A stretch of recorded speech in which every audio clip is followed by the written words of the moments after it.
Fernando, un estudiante, está tan grande.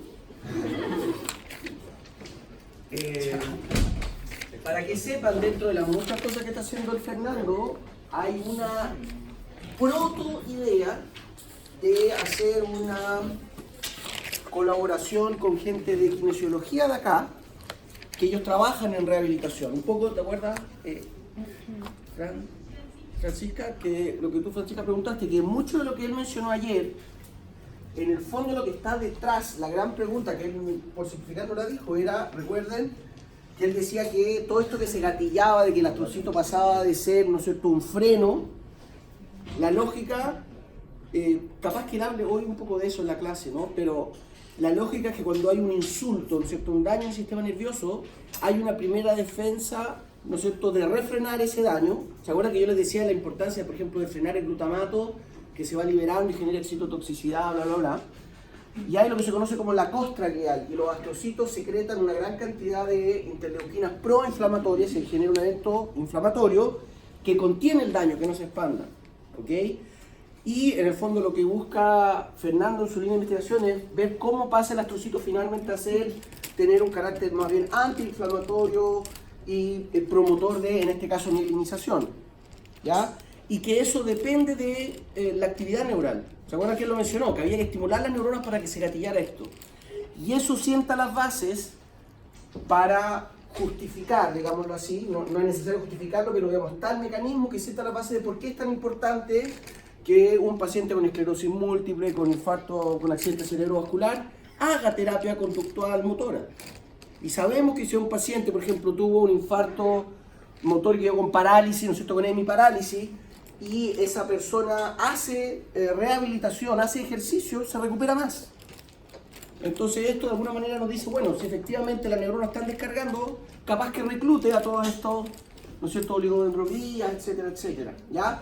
Y en ese contexto, aquí hay un grupo de trabajo que es bien bueno del profesor Héctor Brito, un kinesiólogo con el cual yo hago un curso de neurofisiología para kinesiología, que tiene una vertiente más aplicada.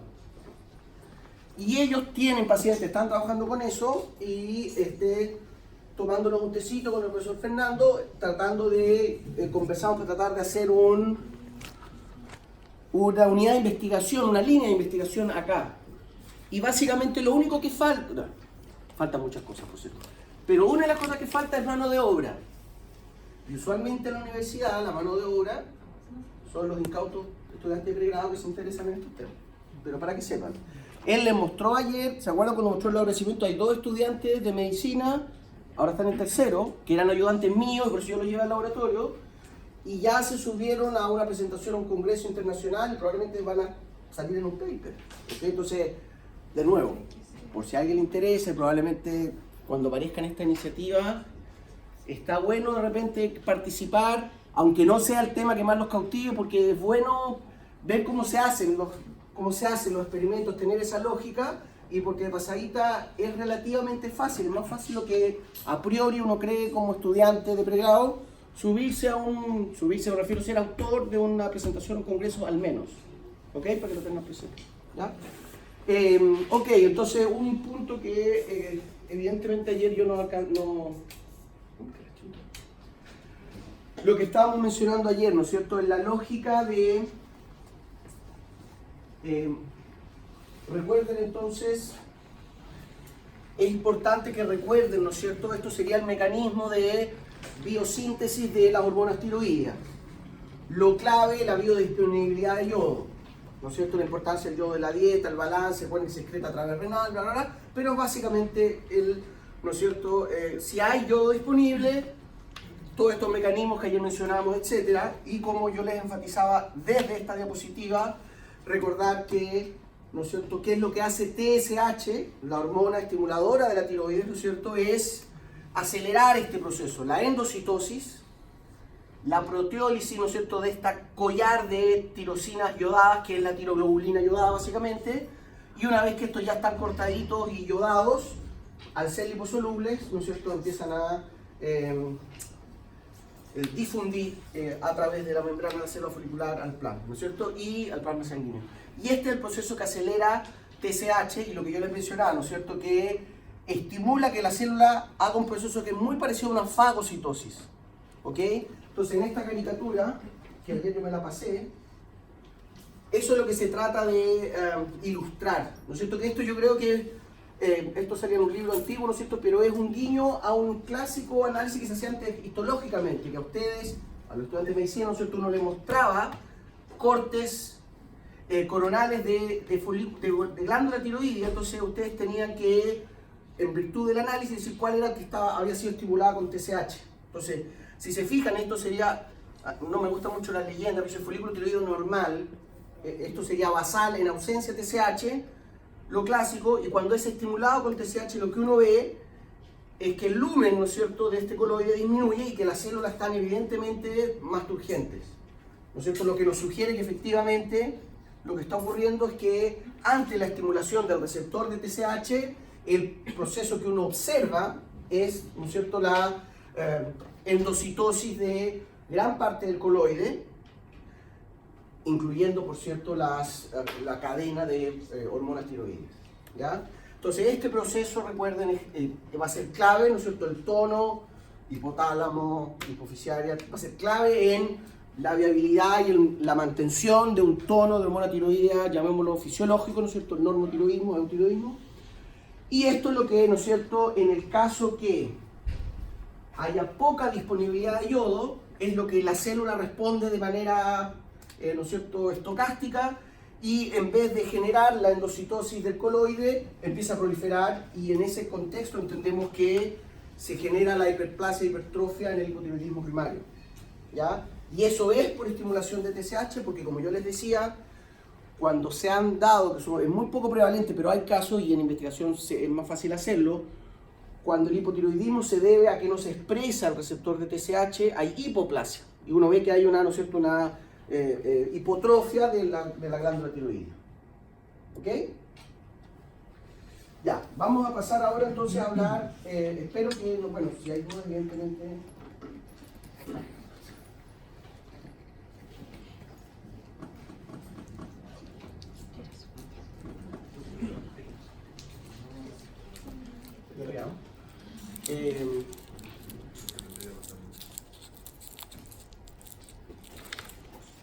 Hormonas tiroideas, muy bonitas.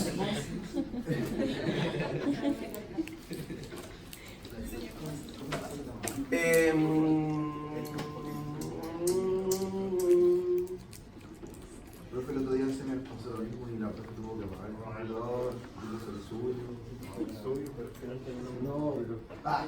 Esto es lo que nos siguió. No, pero si eso se lo Que debe ser tiempo, Martín. se queda de viaje. Estoy ansioso.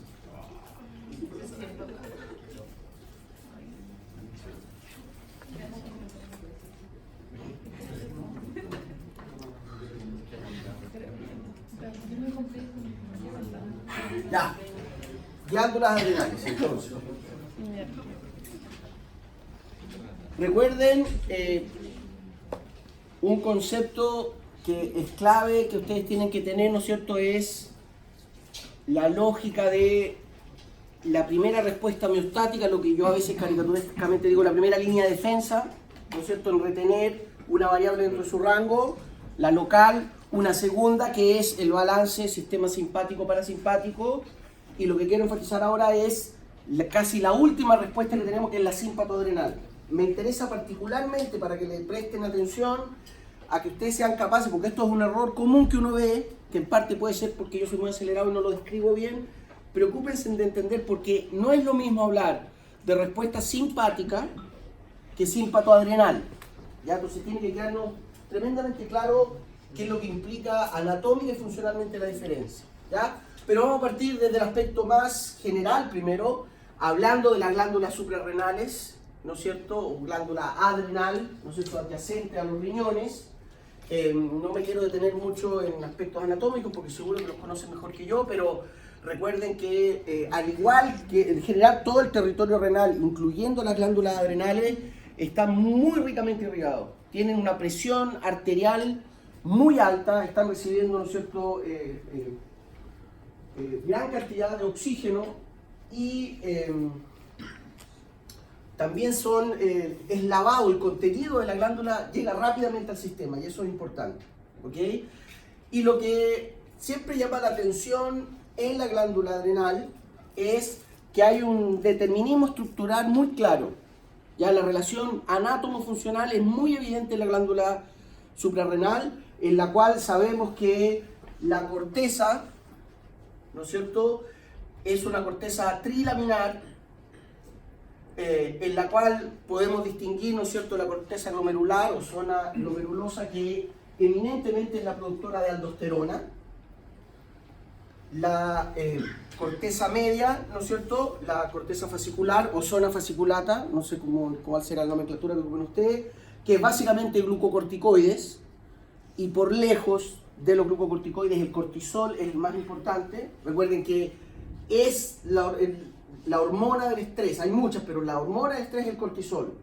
Y por tanto lo que a mí me gusta enfatizar aquí, ¿no es cierto?, es que ustedes recuerden que el 90% de las veces cuando ustedes se enfrentan a un paciente va a ser un paciente con el cortisol elevado porque va a estar estresado. ¿No es cierto? Uno no va al médico diciéndole, doctor, me siento perfecto, revíseme. No, va a ir achacado, con dolencia, por lo tanto va a estar con el cortisol elevado. Por lo tanto es tremendamente relevante que ustedes reconozcan al cortisol como una hormona y los impactos sistémicos que tiene. Y la zona reticular, ¿no es cierto?, que es la corteza más profunda, es la corteza, ¿no es cierto?, que está generando andrógenos adrenales, particularmente la dihidroepiandrosterona, que, ¿no es cierto?, estas tres líneas de hormonas, las que vamos a llamar hormonas córtico-adrenales, porque son de las capas de la corteza, son lo clásico, ya lo hemos mencionado, ¿no es cierto?, de las hormonas esteroidogénicas, ¿no es cierto?, basadas en el templado del colesterol, pregnenolona, ¿se acuerdan? No estaría mal que pegaran una revisada esa clase el semestre pasado, pero recuerden que estas son hormonas liposolubles, por lo tanto, ¿no es cierto?, la dinámica es parecida a lo que hablamos ayer con las hormonas tiroides, que también son liposolubles. Aquí tienen, ¿no es cierto?, recuerden, entonces desde la corteza no hay una dinámica de secreción, sino más bien a medida que se van sintetizando las hormonas, cuando ya está maduro, por ejemplo, el cortisol, difunde. Entonces no hay una estrategia de tener el cortisol almacenado y liberarlo, como podría ser, ¿no es cierto?, lo que vemos con vasopresina, sino que más bien hay que estar sintetizándolo continuamente. Entonces hay una señal de estrés y desde el hipotálamo se comanda a adenohipófisis y finalmente liberamos el cortisol. ¿Ok? Pero hay que estar sintetizándolo continuamente, lo mismo con aldosterona y los andrógenos corticoadrenales. ¿Ok? En contraposición, bueno, perdón, me estoy adelantando un poco. Recuerden, ya como titular primero, aldosterona es una hormona antidiurética, forma parte de nuestros mecanismos de regular la presión arterial, que lo vamos a detallar, pero recuerden que aldosterona juega un papel esencial en el balance hidrosalino. ¿Ya? Por lo tanto, vamos a hablar de ella también cuando empecemos a hablar de fisiología renal, probablemente la próxima semana ya, ¿ok? Pero básicamente lo que hace aldosterona, ¿no es cierto? Recuerden que nuestras dos grandes estrategias endocrinas de balance hidrosalino están mediadas por la ADH o vasopresina, que básicamente lo que hace es aumentar apoporina 2, ¿se acuerdan? La translocación y por lo tanto es muy efectiva. En contraposición, la aldosterona lo que hace es aumentar lo que se conoce, se lo voy a detallar más, un canal de sodio epitelial. Entonces en el nefrón, voy a poner el lápiz, muy esquemáticamente, ¿no es cierto?, se filtra agua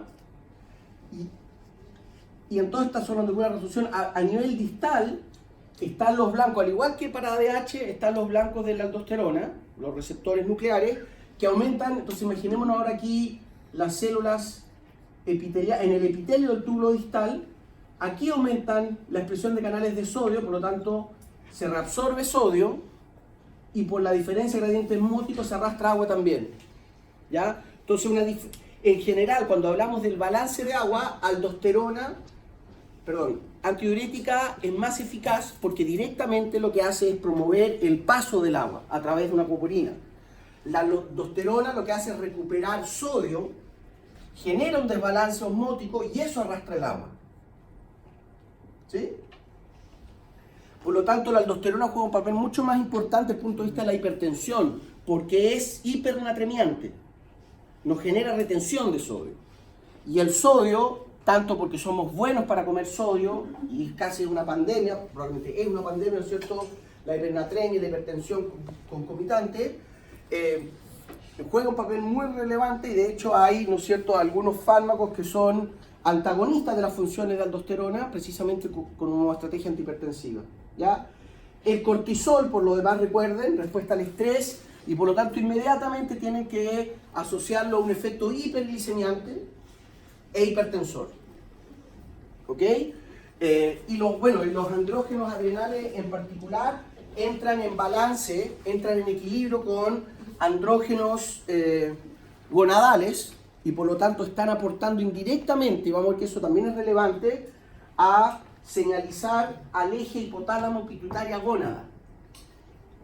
Entonces los niveles de testosterona que señalizan en el caso de, qué sé yo, si estuviéramos acá en la hormona hipotalámica, luteinizante, folículo estimulante, y aquí está gónada, ¿no es cierto?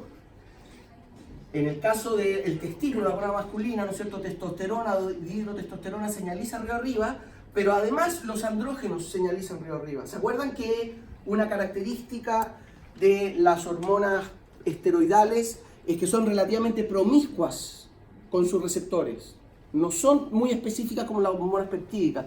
Por lo tanto, un tono elevado de andrógenos corticoadrenales puede generar un impacto en caracteres sexuales secundarios, ¿ya? Y de hecho, clínicamente en las mujeres es más marcado. En el hombre, un hiperandrogenismo corticoadrenal no impacta mayormente porque nosotros, los hombres, tenemos unos niveles de testosterona que ya están definiendo el carácter sexual. Pero en la mujer, un hiperandrogenismo puede generar hirsutismo y caracteres de masculinización de la mujer, ¿ok? Pero en fin, de eso vamos a hablar también. Y la otra gran vertiente que desde el punto de vista de la respuesta simpatoadrenal es esencial, es reconocer ahora a la médula adrenal, ¿no es cierto? Entonces, esto es la cartesa, hormonas esteroidales.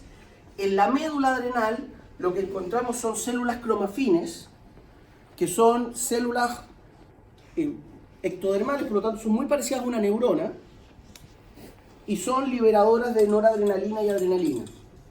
Y aquí, digamos, es que donde nace la respuesta simpatoadrenal, es que la gran diferencia es que aquí estas catecolaminas se liberan al torrente sanguíneo. ¿Ya? Entonces, cuando hablamos de la liberación, aquí es cuando hablamos de la adrenalina y noradrenalina como hormonas.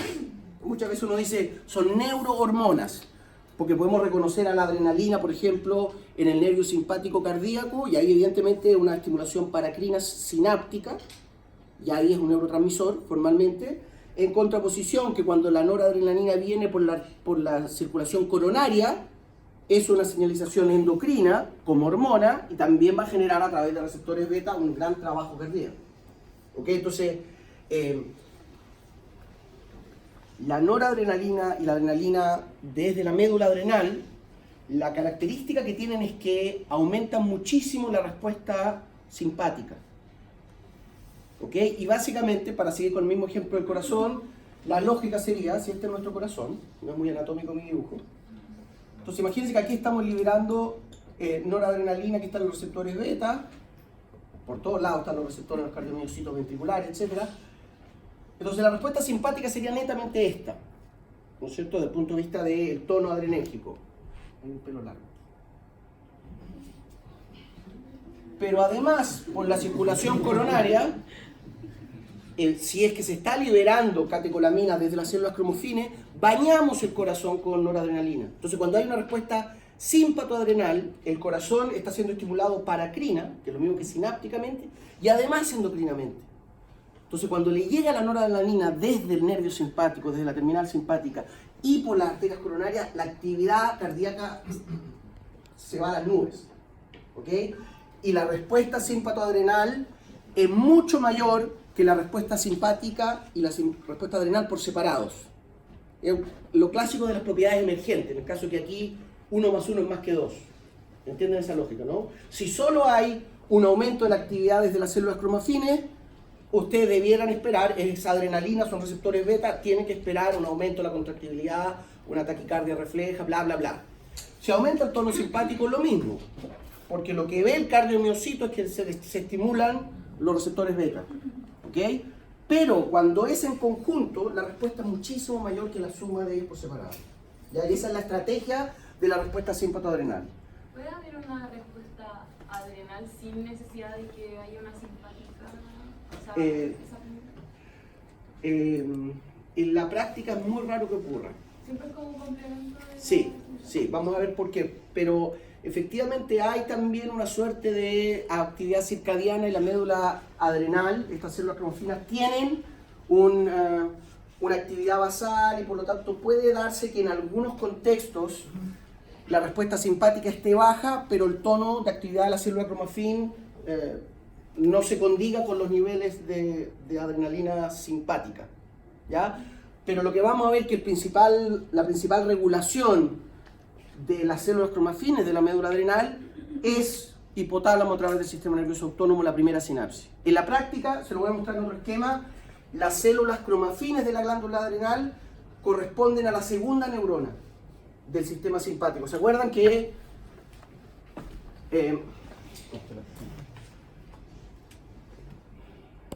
nunca se dibuja en la médula? Esto se supone que es la médula espinal, aquí está la intermedio lateral, la primera neurona, la segunda neurona, esto sería el ganglio, ¿no es cierto? Lo clásico. En el caso de la médula adrenal tenemos lo mismo, lo voy a hacer hacia el otro lado. La primera neurona, y en vez de haber una segunda neurona secretora de adrenalina, hay una tremenda celulota que es la célula cromafin llena de vesículas de noradrenalina, que también tiene receptores nicotínicos de acetilcolina sensible a hexametonio, los receptores nicotínicos ganglionares.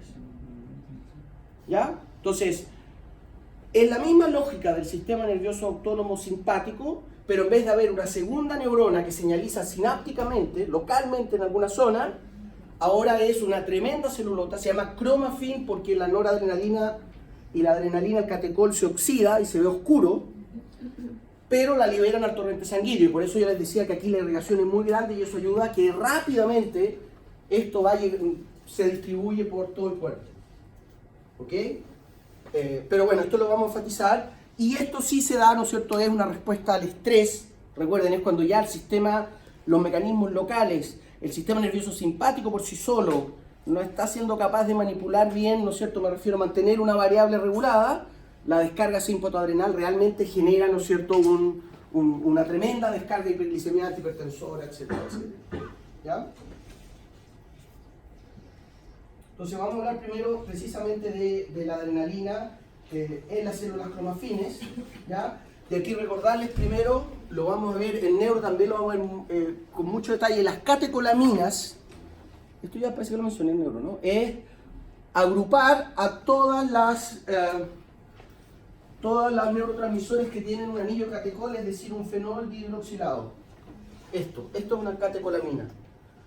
El anillo fenólico, aquí está fenol de la tirosina, cuando ya tiene dos grupos de hidroxilo es un catecol. ¿Ok? Y lo que quiero destacar, ¿no es cierto?, es que sabemos que adrenalina, noradrenalina y dopamina, que son, recuerden, son virtualmente iguales, ¿no es cierto? Es decir, la dopamina beta hidroxilasa lo que hace es hidroxilar carbono beta y la transforma en la noradrenalina, ¿sí? Después una N-metiltransferasa lo transforma en adrenalina, pero el templado es básicamente el mismo, pero las tres a nivel central son neurotransmisores muy específicos. La dopamina tiene que ver con motivación, con el ánimo, la noradrenalina tiene que ver con estabilización del sueño vigilia, con foco atencional, etc. A nivel sistémico todas participan en estas respuestas de la alerta, ¿no es cierto?, respuestas al estrés.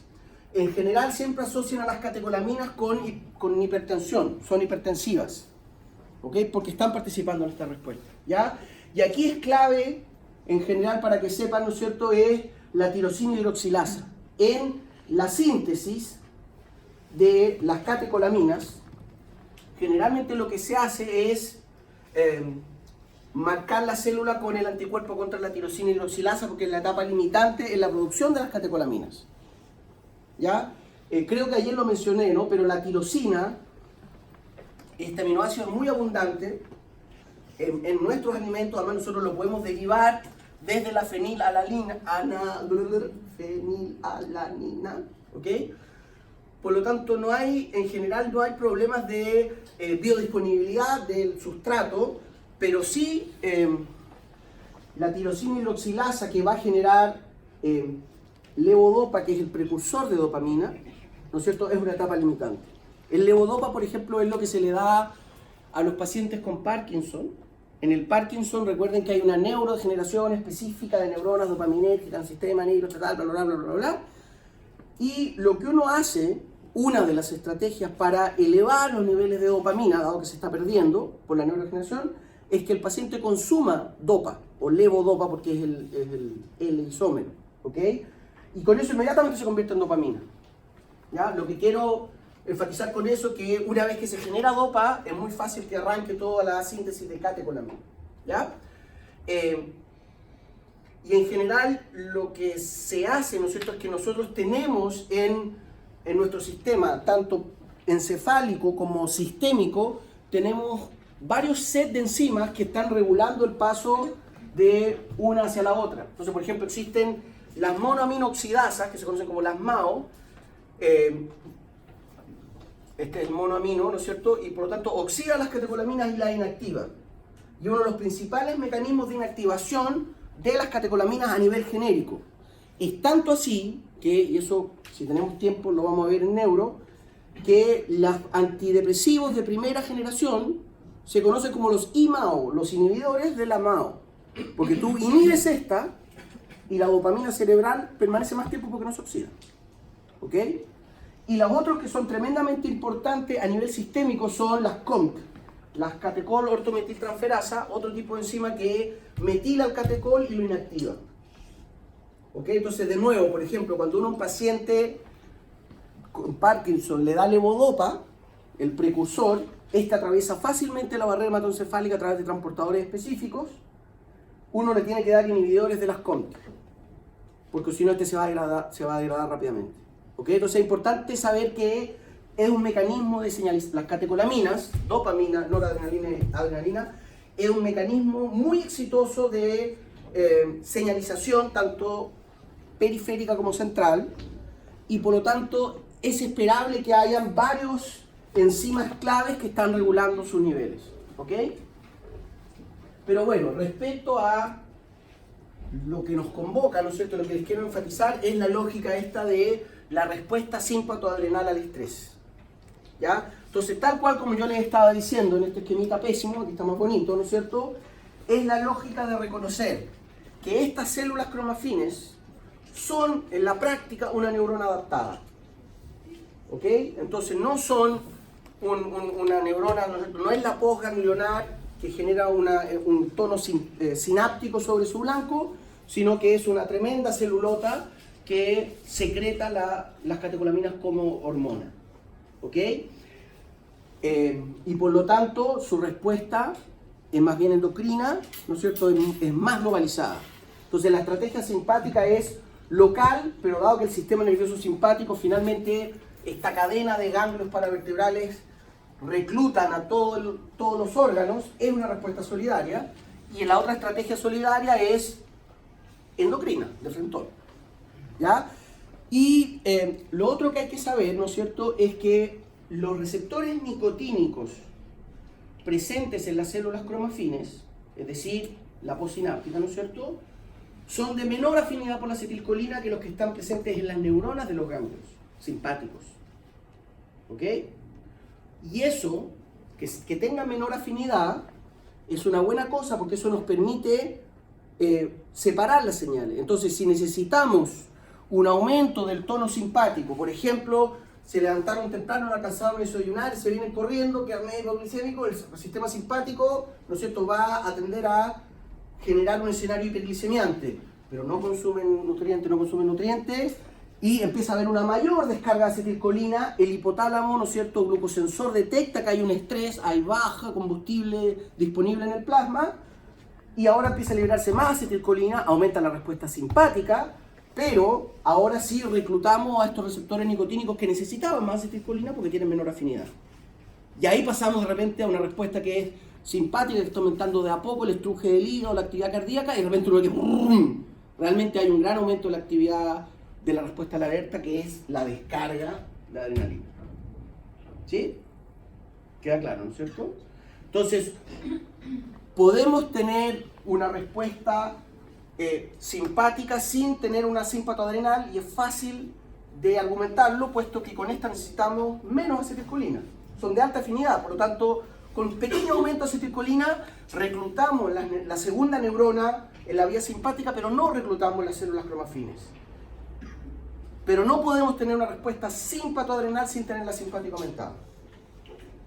Pero no perder lo que preguntaba Alicia, que la célula cromafin tiene una actividad inherente, tiene otros sistemas de regulación, por lo tanto, no es que esto esté apagado y solo se convoque ante una respuesta comandada por el hipotálamo. ¿Ok? Y la respuesta simpatoadrenal, lo que es relevante desde el punto de vista funcional, que es el equivalente a multiplicar por 4 o 5 una respuesta simpática.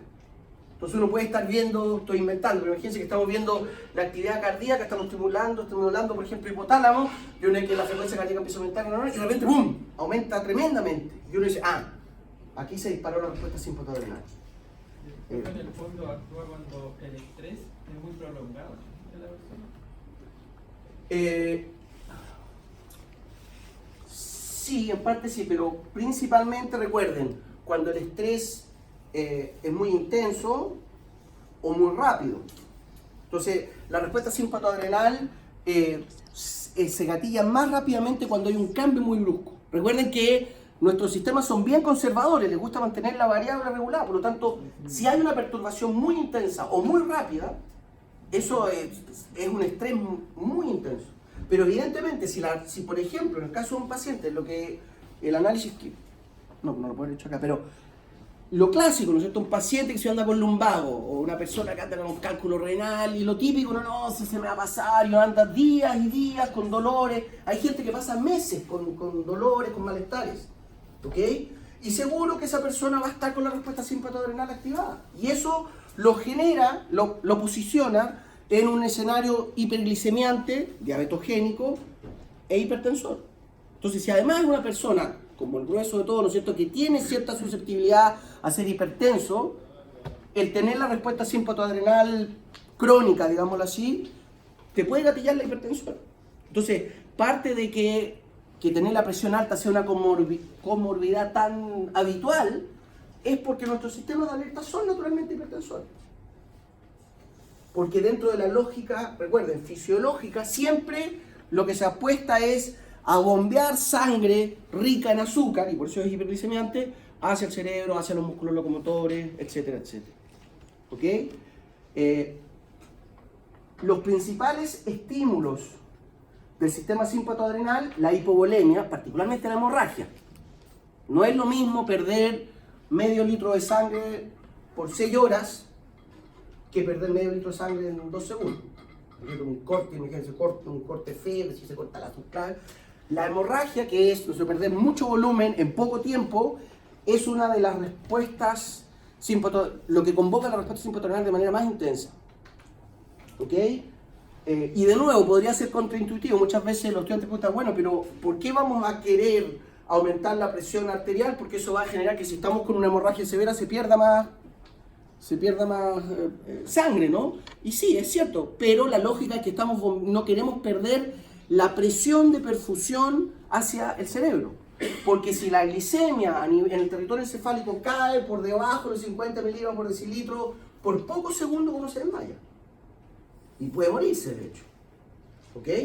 Entonces siempre va a ser una respuesta tremendamente hipertensora porque aumenta mucho el gasto cardíaco, disminuye la resistencia periférica, lo que hablábamos ayer, y el hipotálamo, digamos, uno ve que se despierta tremendamente. La hipoglicemia también, la hipotermia, pero en general tanto hipoglicemia como hipotermia son estresores que no son rápidos, porque es muy difícil que uno tenga una caída de la temperatura de más de 2 grados en pocos minutos.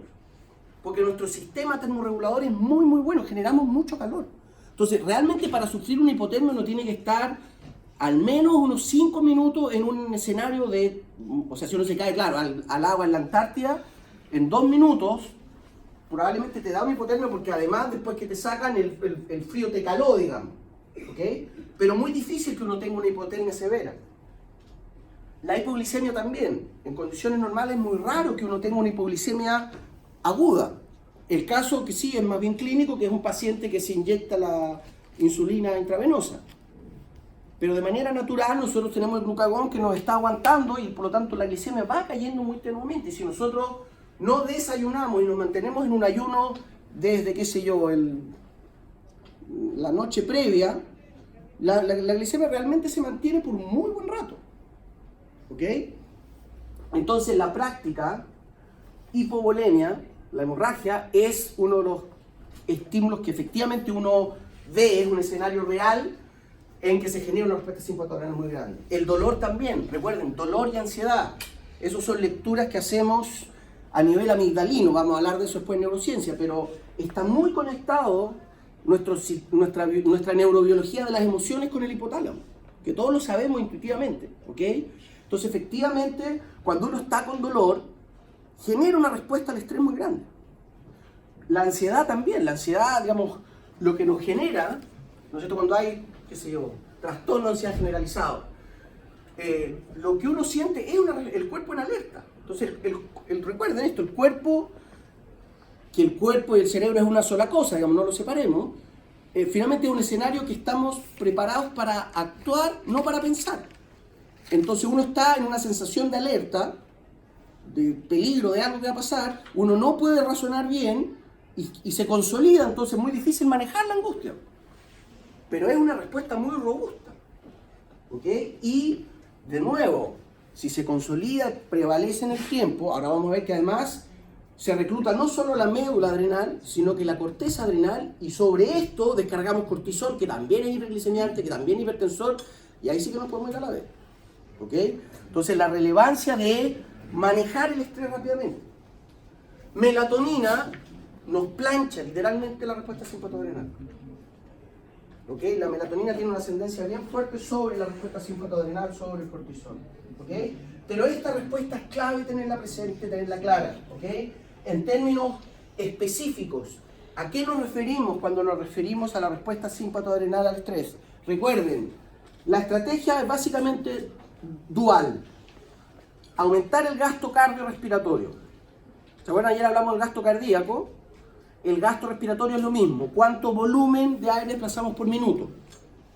¿Ya? Entonces uno lo engloba en el concepto de gasto cardiorrespiratorio. Básicamente, aumentar la entrada de oxígeno, disminuir los niveles de CO2, porque en este estado de estrés que nos aumenta el metabolismo, nos aumenta el tono muscular, empezamos a ponernos hipercárnicos, aumenta la presión parcial de CO2, el CO2 nos genera una acidosis, ¿ok? Entonces es relevante que haya una dilatación de las vías aéreas y la descarga simpatoadrenal, y sabemos que en el territorio cardiorrespiratorio estamos inundados de receptores beta que generan vasodilatación o broncodilatación. Pero, por ejemplo, el salbutamol, un agonista beta 2, se ocupa para el asma, ¿no es cierto?, para las obstrucciones, porque realmente se genera una respuesta muy rápida a las vías aéreas. Entonces, disminuye la resistencia al flujo aéreo y logramos obtener más oxígeno. Y la otra gran estrategia, hiperglicemiante, hiperketomiante, hipertriglicéridos, todos los combustibles a la locomotora, al plasma. Entonces, entra más oxígeno, tenemos más glucosa, oxidamos mejor. Y además lo que hacemos, ¿no es cierto? Bueno, evidentemente aumentamos, acuérdense, el gasto cardíaco, cardiac output. Aquí está el peligro, ¿no es cierto?, hipertensor. Pero además lo que hacemos es cortar el suministro de sangre a territorios que en la alerta no lo necesitan. Y es básicamente toda la región viscerotópica. No veo nada desde aquí. En general, en los músculos esqueléticos se expresa receptor beta 2 y se genera vasodilatación y por lo tanto se irrigan los músculos esqueléticos, que son los que necesitamos para correr, para pegar el piñazo, lo que sea. Pero a nivel de... ya no veo esta. Pero a nivel esplácnico, por ejemplo, gastrointestinal, hay receptores alfa, no beta. Y los alfa son vasoconstrictores, por lo tanto le cortamos el suministro de sangre a las vísceras que se pueden llevar tranquilamente 1,5 litros, 2 litros de los 5 litros totales que tenemos en condiciones de reposo. Por lo tanto, ojo, cuando yo digo le cortamos no es que se queden sin sangre, ¿no? Pero en vez de llegar 800 ml de sangre al duodeno, empiezan a llegar 400. Y tenemos casi medio litro de sangre que ahora sí lo podemos llevar a las coronarias, al encéfalo, a los músculos locomotorios. ¿Se entiende esa lógica, no es cierto? El hígado se lleva más, solo el hígado se lleva más o menos 1 litro de sangre por minuto. De una volemia de 5 litros. O sea, se está llevando más o menos el 20% de la sangre. Se nos sacan una foto, en cualquier momento el hígado debería tener un 20% de la sangre. Pero respuesta simpatoadrenal y el hígado se queda con un 5% de la sangre. Y ganamos casi 800 ml, casi 1 litro de sangre, lo ganamos inmediatamente a territorios que están vasodilatados. Y la circulación menor, la pulmonar, la coronaria, microcirculación encefálica y los músculos locomotores básicamente. ¿Ok? Yo participo en una clase que es súper entretenida en la Austral, que trabajan en un doctorado súper específico en mamíferos acuáticos. Entonces ahí parte de los que estudian es el profesor Roberto Néspolo, es un biólogo, que en el fondo una pregunta súper válida desde la biología, que es cómo un mamífero como las toninas o incluso un lobo de mar, que tiene una tasa metabólica tremenda, puede hacer sumergirse y estar 40 minutos sin consumir oxígeno. Y en la respuesta simpatoadrenal, contrario a lo que uno piensa, las evidencias sugieren que también serían las ballenas así, esto lo han hecho con una suerte de resonancia magnética, no es que la ballena o el delfín estén así relajados, sino que están en estrés cuando están sumergidos, ¿ok? Pero en estas contracciones alfa de la circulación, hay un delfín, es como la tonina, el delfín este que parece orca, que es blanco con negro, que hay en el sur también. Lo que uno ve es que básicamente hay receptores beta en el músculo de la cola caudal, en el músculo caudal y hacia el encéfalo. Y todo el resto de la musculatura virtualmente deja de recibir oxígeno, sangre, y uno ve que la sangre se va exclusivamente del corazón hacia el encéfalo y hacia la cola. Y todo el resto, y de hecho le baja hasta la temperatura, pero eso permite que no se pierda el oxígeno en metabolismo basal de otros músculos de la víscera, etc. ¿Ya? ¿Por qué me estoy yendo con las ramas? Porque lo que quiero enfatizar es que es una estrategia efectiva de redistribuir la sangre. Ya no pierda la perspectiva que para uno es muy habitual porque estos mecanismos son muy efectivos, pero los cambios que hacemos, si ustedes están parados, se ponen a temblar y salen cascando, gritando así, ¡ah! Ese escenario es un cambio de consumo energético tremendo. Entonces es necesario inmediatamente hiperventilar, aumentar el trabajo cardíaco, estrujar el hígado en la práctica, pero además distribuir la sangre, porque si no, no nos da. ¿Ok? Y es una respuesta muy severa. ¿Ya? Este efecto, y es importante, probablemente en fármaco lo van a ver con más detalle, pero es importante reconocer que el aspecto más bien cardiorrespiratorio, vasodilatador, nucleador es beta, en cambio esta vasoconstricción es más bien alfa. ¿Ok? Si usted tiene un paciente que está tratándolo con propanolol, ¿se acuerdan del propanolol? Un beta bloqueador que se ocupa como antihipertensivo. ¿Ok? Pero si usted tiene un paciente con propanolol, su respuesta simpatoadrenal va a estar inhibida porque básicamente todo el aspecto cardiorrespiratorio va a estar desplomado. Y por eso ahí también es importante que cuando uno le da el propanolol como antihipertensivo, que sea una dosis S30. Entonces uno le regula la presión, pero no tanto porque no podemos permitir que ese paciente se esté expuesto a una respuesta simpatoadrenal atenuada. ¿Se entiende esa lógica, no? Ok. Entonces, en ese contexto, recuerden, nuestra última línea de defensa después de que el simpático no es capaz, ¡pum!, descarga desde las cromafinas, respuesta simpatoadrenal que va a ser muy robusta. ¿Ok? Ahora, volviendo a la corteza adrenal. ¿Ya? Esto no se lo voy a mencionar mucho porque ya lo habíamos analizado el semestre pasado, cuando hablamos de la hormona liposoluble. Péguenle una revisada, pero es la lógica, ¿no es cierto?, de el colesterol como templado.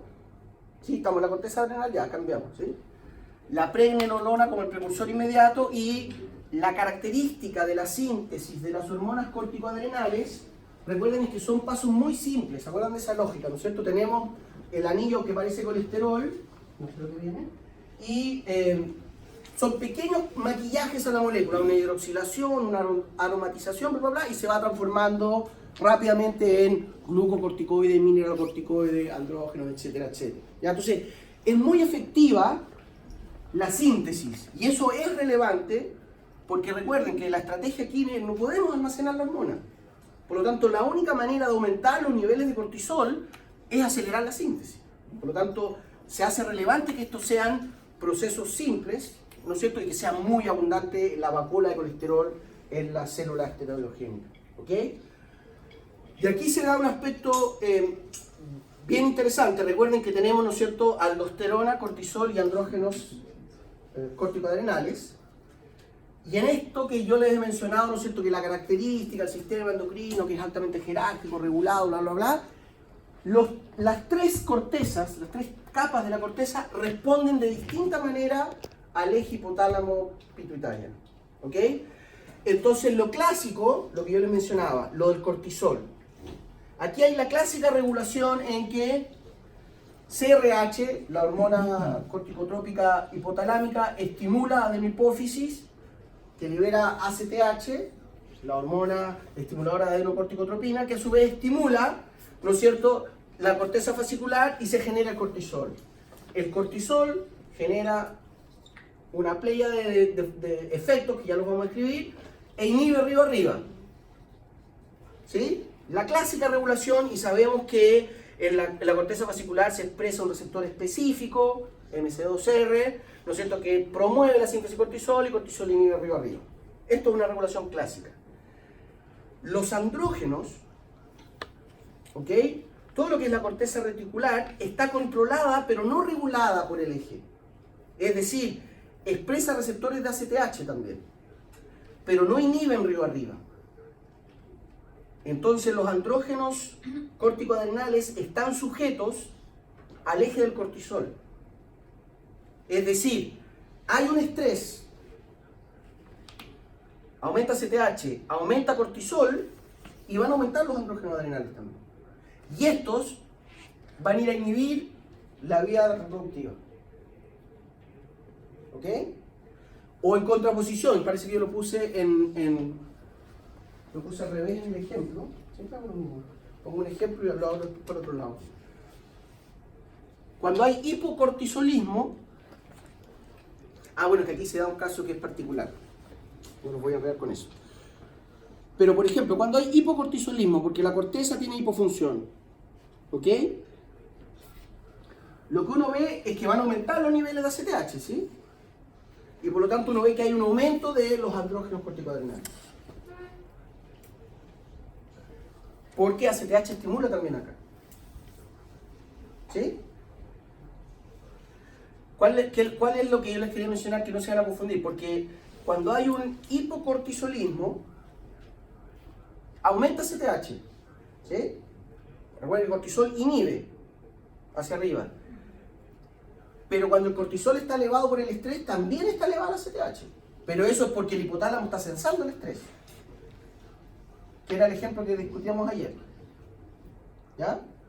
Pero lo que quiero que les quede claro, porque una característica del cortisol es que inhibe, de acuerdo a lo que hemos mencionado, cuando estamos en estrés, le vamos a cortar la energía a los que más gastan energía. Y nuestro sistema reproductor, que no tiene la lógica homeostática, porque es casi un aspecto filantrópico, ¿no es cierto? Es perpetuar la especie, no el individuo.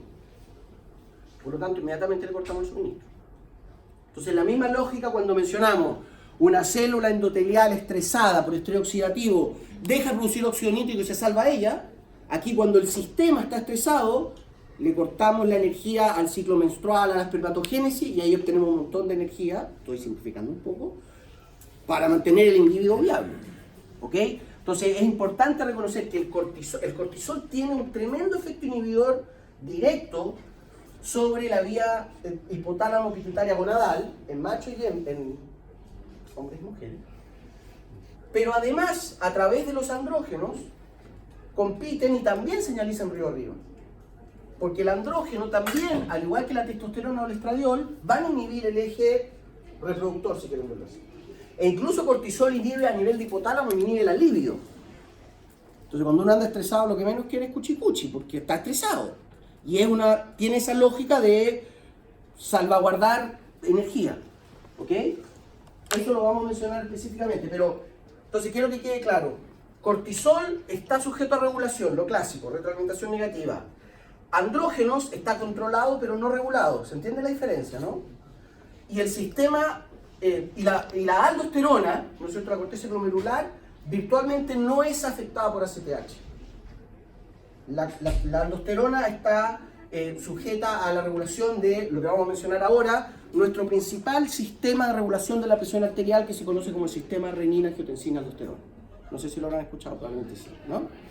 Y lo otro, que esto lo destaqué, esto es casi un torpeo para mí, que una característica de la aldosterona, que es tremenda, no de la aldosterona, de la corteza glomerulosa o zona glomerular, como quieran decirle, es que es tremendamente sensible a la calemia, a los cambios de potasio plasmáticos. Entonces cuando hay una hipercalemia, ¿okay?, un aumento del potasio plasmático, por ejemplo por ingesta. Recuerden que las células están llenas de potasio. Entonces cuando uno se come una carne, una lechuga, lo que sea, un lechugocito está lleno de potasio. ¿Sí? Y por lo tanto, cuando hay ingesta de comida, nos aumenta el potasio de manera transitoria y eso estimula tremendamente la aldosterona y liberamos aldosterona. ¿Ok? Y la aldosterona tiene un efecto, ya lo habíamos mencionado, hipernatremiante, pero también hipokalemiante, porque promueve la excreción urinaria de potasio y además promueve que el potasio se incorpore a las células, acelera la sodio-potasio TPase, etcétera, etcétera. Entonces la aldosterona es una característica que tiene entonces la corteza glomerular, es que no está sujeta ni a regulación ni a control, es relativamente refractaria a la ACTH, pero responde tremendamente a la angiotensina, que es lo que vamos a ver ahora, al sistema de regulación de la presión arterial. Y la otra característica que responde muy finamente a cambios en los niveles de potasio plasmático. ¿Ya? Y la aldosterona, como les digo, es antidiurética, evidentemente, por ser hipernatremiante, pero es hipokalemiante. Entonces, nos deja susceptible a un desbalance electrolítico, que es algo que vamos a mencionar cuando hablemos de fisiología renal. ¿Ok? ¿Sí?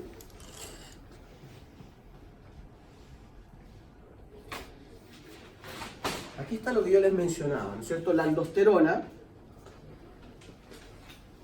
básicamente, ¿no es cierto?, como buena hormona liposoluble, transportador nuclear, estimula la expresión del canal ELENA que yo les mencionaba acá. Entonces, estimula la entrada, ¿no es cierto?, transloca, bueno, sintetiza, pero además transloca más canal en esto sería la región más distal del nefrón. ¿Ok? Entonces, reabsorbemos más sodio, acelera la bomba sodio-potasio, por lo tanto, favorece muchísimo el tránsito transepitelial de sodio desde el lumen del nefrón, finalmente hasta la sangre. Entonces, cuando está pasando el sodio acá, al haber más soluto acá, mayor presión osmótica, arrastra el agua. Aquí hay apoporina tipo 1, también está la 2, aquí también está el blanco de la DH, etc.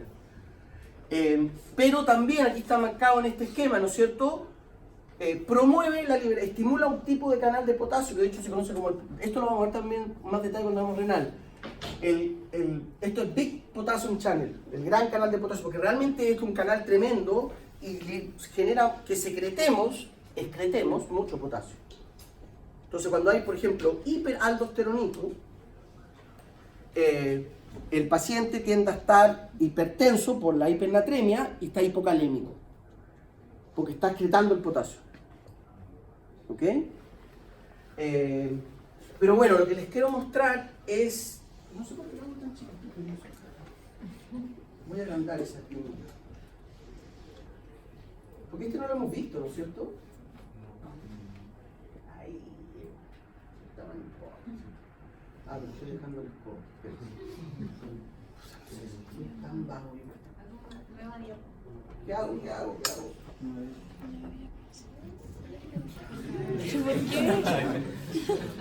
Y después... Mire qué bonito, ahí sí. Después me va a decir, ¿quiere guardar los cambios? Sistema renina-angiotensina autostrada. Entonces lo conocen. ¿Ya? Es...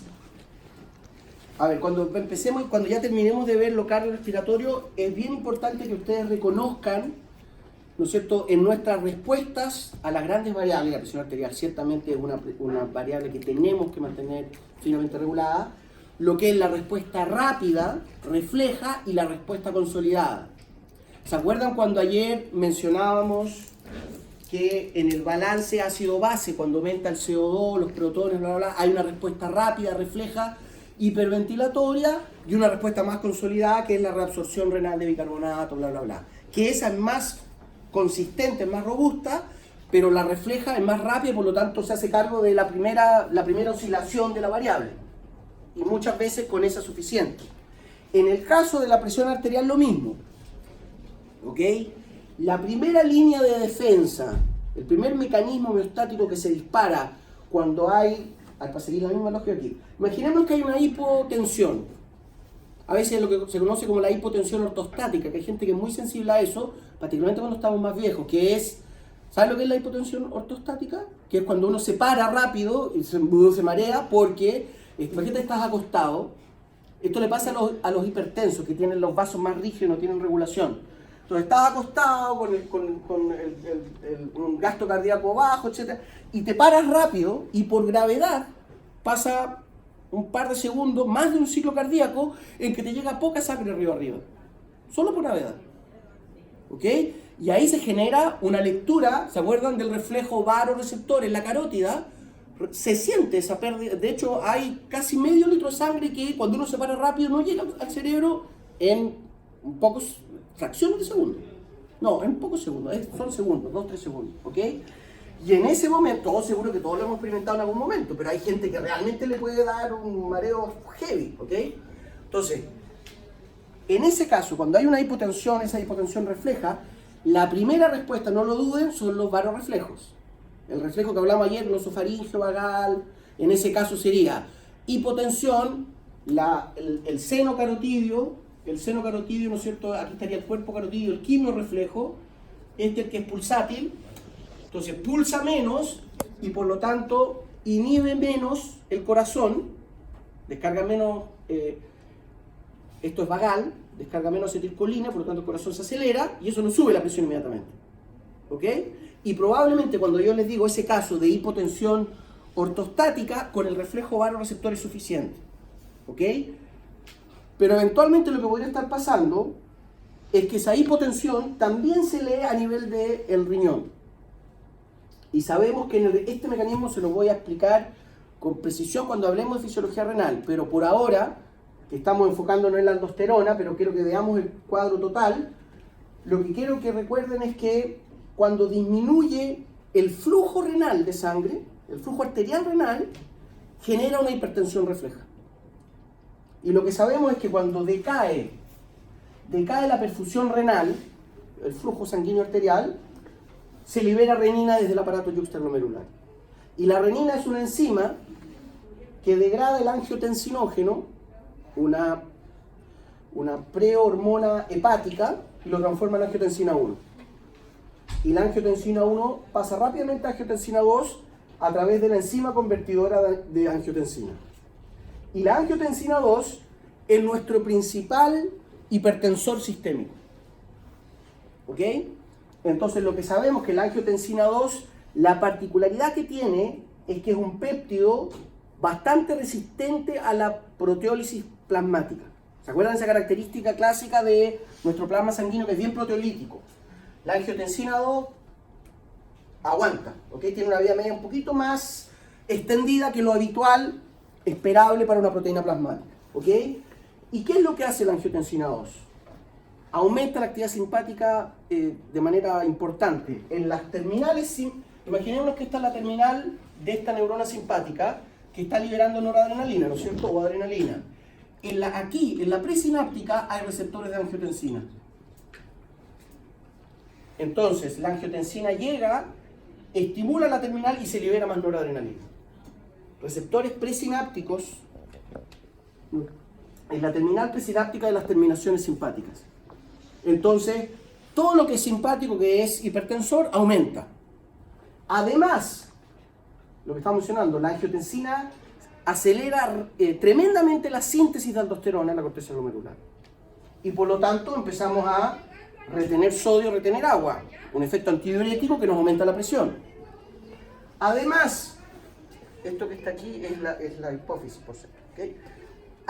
Estimula la secreción de vasopresina desde las neuronas magnocelulares hipotalámicas. La misma lógica. Esta terminal, imagínense que ahora viene desde, ¿no es cierto?, el hipotálamo, proyecta hacia neurohipófisis, tiene receptor de angiotensina, aumenta el calcio y se libera DH. Tremendamente antidiurético, hipertensor. Y además genera contracción, lo que mencionamos ayer, la resistencia periférica. Todos esos mecanismos se disparan cuando aumenta la angiotensina 2. Por lo tanto, tiene un efecto hipertensor inmediato. Y eso hace, ese efecto hipertensor, que aumente la presión de claro, aumenta la perfusión renal, disminuye la renina, disminuye todo esto y se va regulando. Esto está momento a momento trabajando. ¿Ok? ¿Se entiende? Entonces, por ejemplo, estrategias con fármacos antihipertensores. Lo clásico, inhibidores de la enzima convertidora de angiotensina. El captopril, todos estos que son bueno, da lo mismo. El captopril es un clásico antihipertensivo, inhibe la síntesis de angiotensina 2. Losartán, seguro que lo conocen. Losartán quizás es el antihipertensivo clásico que se ocupa. Antes se ocupaba losartán sódico, ahora se ocupa losartán potásico, porque no tiene sentido darle a un paciente sodio en el fármaco. Antes hacía eso, era como, ¿se fijan? Porque, claro, la lógica del químico farmacéutico es el sodio le aumenta la vida media al losartán. Pero si el paciente está tomando 200 miligramos de losartán, le estás dando 200 miligramos de sodio. No tiene ningún sentido. Y ahora se da losartán potásico porque además sabemos que la aldosterona que va a aumentar va a promover la excreción del potasio. Entonces esas cosas también hay que tenerlas presentes. ¿Ok? Losartán es un bloqueador selectivo receptor de angiotensina 2. Listo. Es un antihipertensivo, un hipotensor tremendo. Y de hecho también ocurre algo parecido con la insulina, con los pacientes diabéticos, que hay pacientes que son hipertensos severos, así 220 con 130, unas presiones así. Se toman un losartán y quedan ahí medio hipotensos. Porque esto es muy efectivo. Si la angiotensina está haciendo todo esto al mismo tiempo, entonces aumenta un poquito la angiotensina 2, aumenta la actividad simpática, aumenta la vasoconstricción, secreta la aldosterona. Es una respuesta hipertensora muy heavy. ¿Okay? Yo tengo una amiga, una cirujana, Gloria González, que hace trasplante hepático en el Calvo Maquena. Es grosísima, y la van a buscar en helicóptero, y parte por todo, vamos con hígado, bla, bla. Y ella comentaba una vez en una charla, imagínense lo que es sacarle un hígado o ponerle un hígado a un chico de 2 años, o sea, una tremenda presión. Y dice que una de las cosas complicadas que tienen es, por ejemplo, cuando le sacan el hígado malo al receptor y le van a poner el nuevo, sacarle el hígado se le genera una hipotensión tremenda al paciente y ahí es cuando se mueren. Muchas veces es tremendamente complicada la cirugía, pero ella que es súper top dice, no, la cirugía no es tan complicada, no es más complicada que un trasplante renal, por ejemplo. Pero como el hígado es un pastelón tremendo, ¿no es cierto?, que se lleva un montón de sangre también, lo que se genera es un cuadro hipotensivo, que además como el chiquita tiene poca volemia, se puede, y lo que hacen es con una pinza homeostática apretan la arteria interlobular o la arteria renal. Apretan la arteria renal, se dispara la angiotensina 2. Entonces el paciente, el receptor, tiene una respuesta hipertensiva tremenda y ahí sacan el hígado y le ponen el otro. ¿Se fijan? Entonces se ocupa como estrategia. O lo que hacen, la otra estrategia, yo tenía porque eran estrategias quirúrgicas para los trasplantes. Y lo otro que ella contaba que hacían, ¿se acuerdan que yo les dije? La hipovolemia genera una respuesta simpatoadrenal tremenda. Junto con hacer esto, lo que hacen es, cuando van a sacarle el hígado al paciente, le extraen 1,5 litros de sangre muy rápido.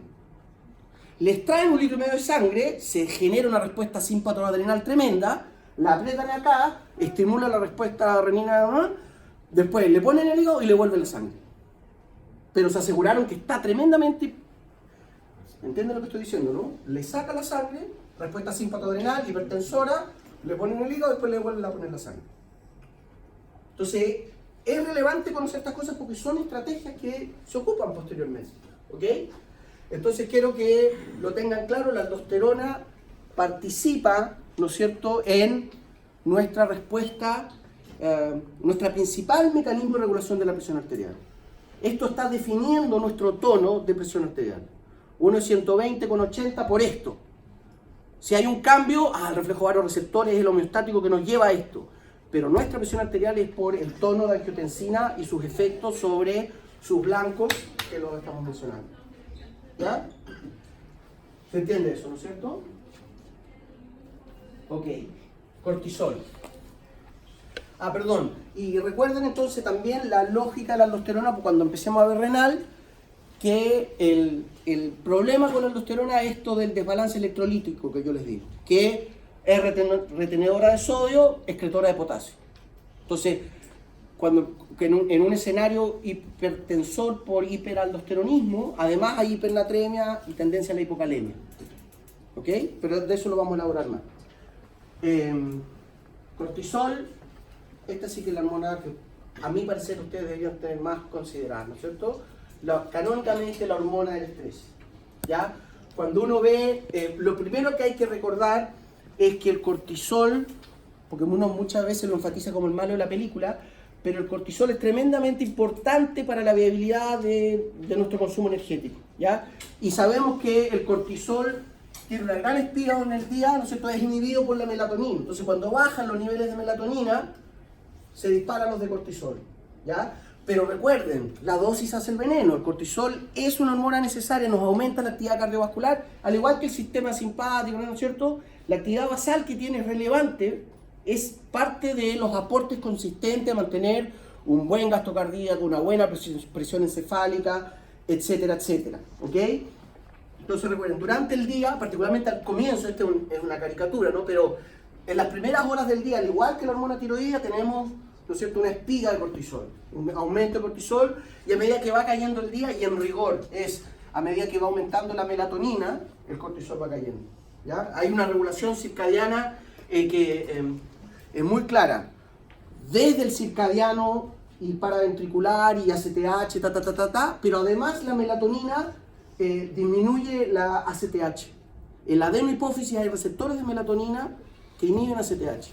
Entonces, aquí se da de nuevo lo que yo les mencionaba cuando hablamos del ritmo circadiano, la importancia del dormir bien, etcétera, etcétera. Aquí se da un antagonismo en el cual, cuando uno está estresado, uno duerme mal y secreta menos melatonina. Pero si uno logra dormir bien, la melatonina empieza a imponerse sobre el cortisol. Pero elevados niveles de cortisol inhiben la glándula pineal. Entonces cuando uno está estresado, que además tiene el cerebro así, además nos cuesta tener un sueño de calidad, o sea, nos quedamos dormidos finalmente. Pero no tenemos sueño de calidad y secretamos menos melatonina y por lo tanto arrancamos, como secretamos menos melatonina, el cortisol que ya está elevado no baja tanto y empieza a consolidarse un cortisol elevado, etcétera, etcétera. ¿Ya? De nuevo, el cortisol tiene la característica que en el transporte sistémico el aporte de la albúmina no es muy elevado, es alrededor del 10%. Entonces el grueso del cortisol se transporta a través de una globulina cortical, no sé, ni me acuerdo cómo se llama, la CBG, corticosteroidal, eso, ¿ya? Y por lo tanto tiene una vida media más elevada que lo habitual, alrededor de 70 minutos, ¿no es cierto? Está circulando por una hora tranquilamente desde que salió la corteza adrenal, en promedio, ¿ya? Lejos el mecanismo de regulación es el eje hipotálamo pituitario, ¿no es cierto? Y su principal mecanismo de inactivación, lo que nos hace bajar los niveles de cortisol, es metabolización hepática. Yo probablemente lo he mencionado en algún momento, pero recuerden que cuando hablamos de compuestos liposolubles, el que se hace cargo de metabolizarlos y excretarlos es el hígado, lo que se conoce como la conjugación. Conjugación es básicamente ponerle un grupo polar al esteroide y al ser polar lo atrapamos y lo botamos o por las heces o lo tiramos a la circulación y lo excretamos por el riñón, por la orina. ¿Ya? Por lo tanto, también es relevante que, y por algo uno dice que el hígado es un órgano vital, bla, bla, bla, que tener un hígado sano favorece, ¿no es cierto?, que uno pueda regular los niveles de cortisol, etcétera, etcétera, etcétera. ¿Ya? Pero como yo les digo, el cortisol, su principal efecto, por algo se llama glucocorticoide, es el efecto hiperglicemiante. ¿Ya? Y aquí, en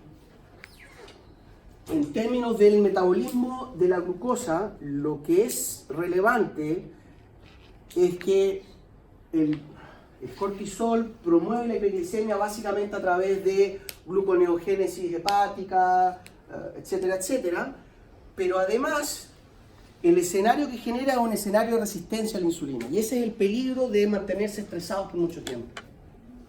¿Ya? Lo que hace el cortisol, ¿ok?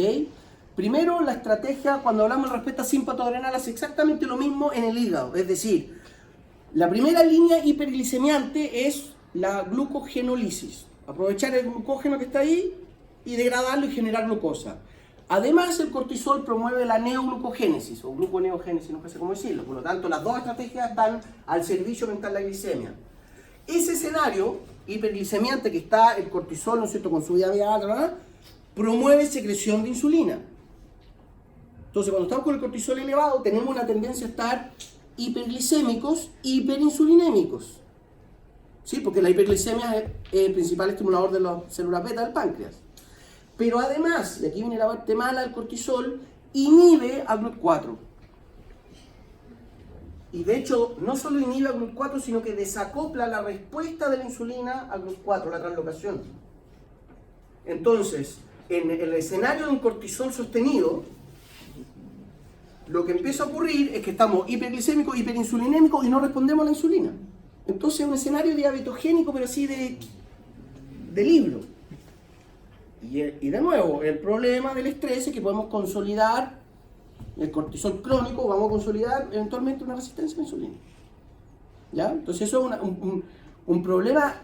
Esto yo lo he aprendido escuchando medicuchos, digamos. Esto en los libros de fisiología no sale así patentemente, ¿no? Pero el problema de que un paciente no se haga cargo de su salud, que no aborde el problema, no sé, probablemente todos ustedes lo han experimentado, no sé, que los viejos andan achacados y nunca se van a ver, es que van a estar en un escenario de estrés, cortisol alto, y eso les puede generar, no es sinónimo que vaya a ocurrir, pero si uno ya tiene cierta vulnerabilidad, te puede generar un escenario que te catapulta, la diabetes, la hipertensión, bla, bla, bla, bla.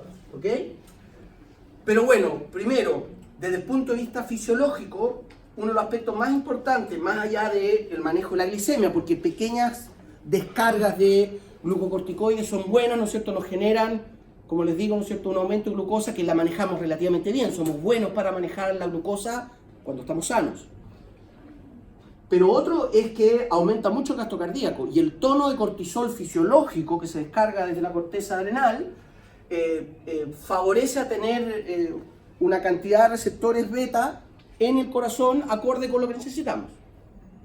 ¿Ok? Además, es un estimulador de la eritropoyetina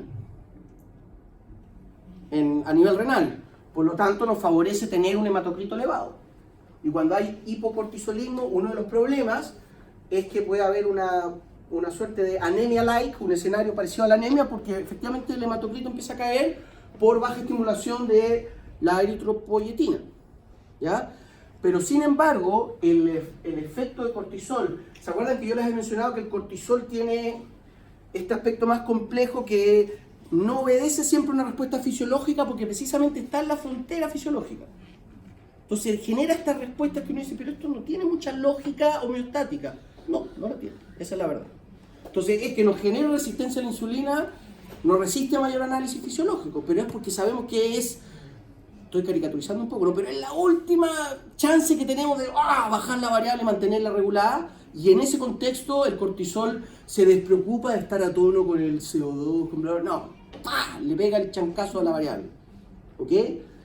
Y por lo tanto, un aumento del hematocrito, aquí está, yo lo dejé hacia el otro lado, pero cuando hay un aumento de cortisol, el hematocrito puede generar hiperviscosidad en la sangre.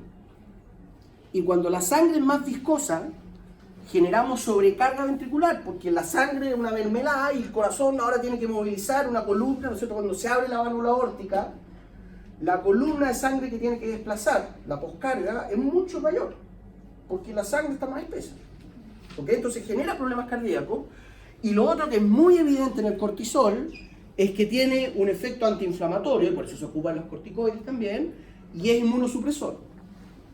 Y en general sabemos que lo que hace el cortisol genera un cambio en el patrón de síntesis y secreción en el sistema inmune de aumentar las interleuquinas antiinflamatorias y disminuye las proinflamatorias. ¿Ok? Que de nuevo, aquí está mucho de por qué los glucocorticoides, de nuevo. La doctora González, que hace trasplante, dice, bueno, nosotros siempre le damos glucocorticoides al paciente antes de hacer trasplante porque queremos disminuir las chances que haya rechazo. Entonces es una buena estrategia.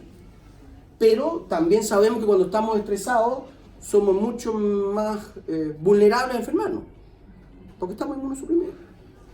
Y recuerden que la respuesta inflamatoria es una buena respuesta, nuestra respuesta fisiológica a contener una noxa, un patógeno. Entonces, el antiinflamatorio, y eso también en fisiología del ejercicio se discute mucho, ¿no es cierto? Que, ¿no es cierto? Estos futbolistas así que los miran feos y se retuercen de dolor, así, ¡oh! Y le echan un analgésico y siguen jugando. Es pésimo, si el dolor, la inflamación, es una señal para que conductualmente uno se proteja. Entonces, cuando uno está con un dolor, se tuerce un dedo, hay médicos que dicen, no, sabes que no hay que tapar los analgésicos y darles paracetamol, no, que se banque el dolor del paciente. Porque eso es la respuesta natural y tener el dolor hace que tú conductualmente te protejas. Pero lo que hace uno, ¿no es cierto?, no es eso, pues uno se toma los antiinflamatorios, se toma los analgésicos y sigue con su vida normal. Y eso en rigor no es bueno. Entonces después de 30 años con esa estrategia, claro, a los 20 y pocos de ustedes les da lo mismo, pero ya a mi edad uno tiene que empezar a jugarse de la artritis y no es una buena ejercicio. Entonces ahí se da, y esto yo creo que es una discusión buena desde el punto de vista terapéutico que se da en los médicos, que algunos dicen no, porque aquí lo que prevalece es el bienestar del paciente. Si el paciente está con dolor, yo lo voy a enchavar en analgésico, dentro de las dosis terapéuticas, por cierto, porque yo como terapeuta necesito que le esté bien. Y esa es una lógica impecable. Pero está la otra vertiente, eso es más, estoy simplificando un poco, pero es más como la corriente de la escuela americana. ¿Cachai? Lo principal es el bienestar del paciente ahora. Y los europeos que son más, no, pero aquí lo importante, el dolor también es conductual, entonces, que no hay que darle tanto analgésico. Está bueno darle un poquito de analgésico y algo antiinflamatorio para que no sea una molestia, pero también el paciente tiene que hacerse cargo de lo que le pasó hoy. Si le duele el tobillo, que no se juegue la pichanga, que ande con un poquito de dolor porque eso lo va a proteger. ¿Se entiende esa lógica, no? Me fui por la rama. Lo que quería decir que una característica, porque recuerden, cuando uno está estresado, cuando uno está ansioso, está mucho más vulnerable a enfermarse, bla, bla, bla. Otro aspecto que es importante, lo vamos a ver cuando empecemos a hablar de balance electrolítico. El cortisol tiene un efecto muy notorio sobre los niveles de calcio. ¿Ya? Es fuertemente hipocalcemiante. ¿Ya? En general disminuye la absorción intestinal de calcio. ¿Se acuerdan cuando hablamos de la paratormona? Entonces cuando uno está con el cortisol elevado, tiende a haber una respuesta paratiroidea refleja, porque el calcio tiende a generar hipocalcemia y eso nos genera una respuesta de secreción de paratormona para compensar. ¿Ok?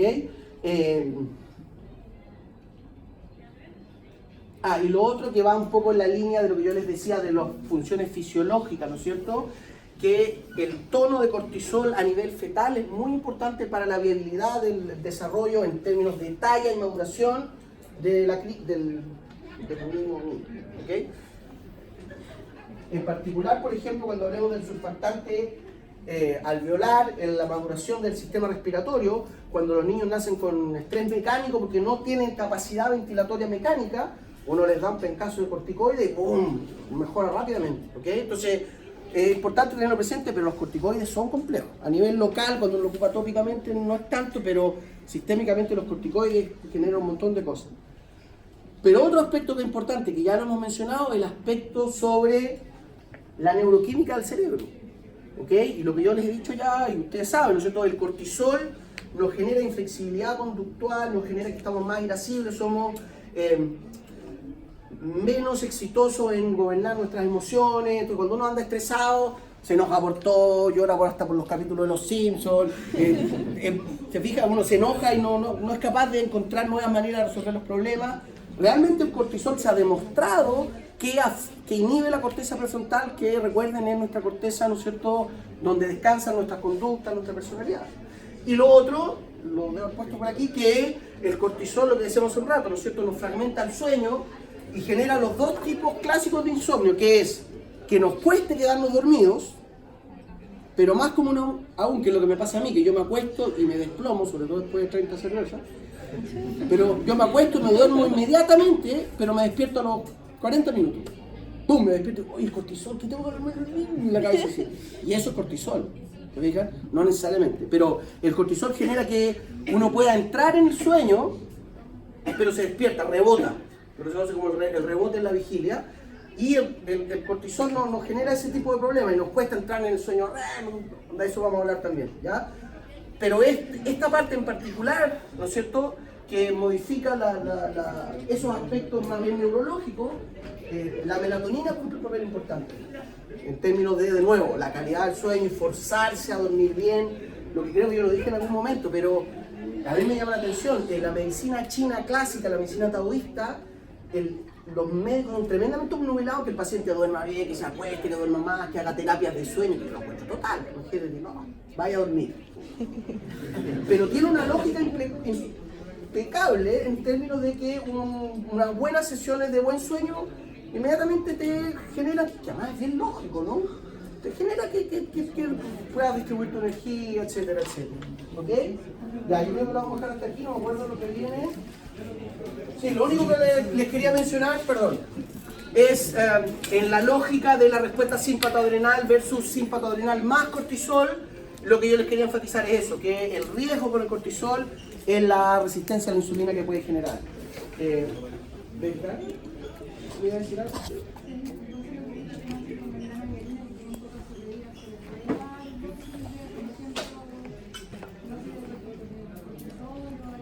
Eventualmente sí se hace ese manejo, pero sería medio responsable de mi parte, porque yo sé que se ocupan otros coayudantes, que no sé cuáles son.